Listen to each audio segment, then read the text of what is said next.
because he's friends with the president. That's essentially what they're going to say today. No, he's political. He's an Obama holdover who used to write for the Huffington Post, and he's got one problem.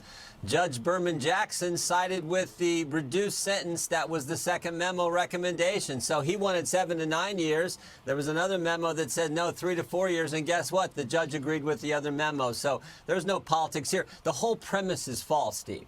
Bill Barr is trying to clean up the politics that existed in the Obama administration.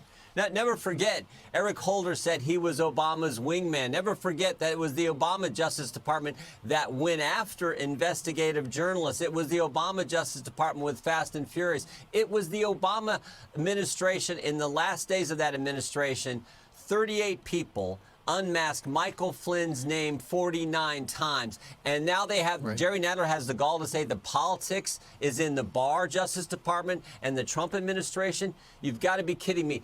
Bill Barr is trying to clean up the mess that existed there before, and thank goodness he's doing that. But you know, Jim, that there are a number of people who are saying, look, Bill Barr is just, you know, he's the president's wingman, his legal wingman.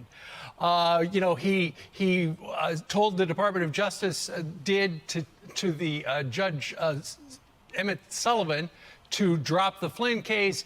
Over the last week, he fired the U.S. Attorney for the Southern District of New York. It's all part of the plan to help Trump, they say. No, it's all part of the plan so this doesn't happen again to a president or, for that matter, to any American citizens. Remember what Emmett Flood said. He said, if they can do it to a president of the United States, imagine what they can do to you and I. Bill Barr understands that's not justice. That's a double standard, and that's not supposed to happen in this country. Never forget what they did. And I go back to these facts all the time. They took a dossier that was paid for by the Clinton campaign, took it to a secret court, didn't tell the court who paid for it, didn't tell the court the guy who wrote it was biased against the president, was determined that the president wouldn't win his election, used that to get a warrant to go spy on the Trump campaign.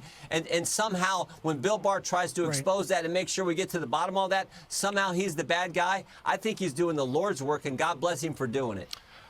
Tonight, Bret Baier's got an exclusive interview with Chris Wray, the guy who's running the FBI. Let's watch a quick clip.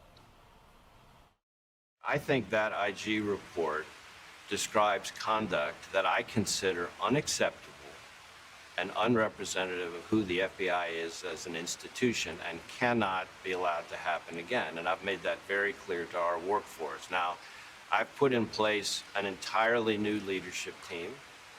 And even though I wasn't director at the time of all of this, my team and I are fiercely committed to making sure we fix the problems of the past.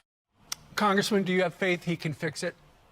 Why did it take Rick Grenell to tell us all the abuses that were done to Michael Flynn? Why didn't Chris Wray tell us that? Why did Chris Wray testify back in February that everything was fine with the FISA court, there were no problems, and then a few weeks later, Inspector General Horowitz tells us all the concerns that he has with the FISA court? That's my concern. All right, we'll see the whole interview tonight on Special Report. Congressman, thank you very much for joining us live. Thank you, Steve. We say, and I ask you to stay with us, lift up your voices in this great meeting in the heart of England. Send to all the world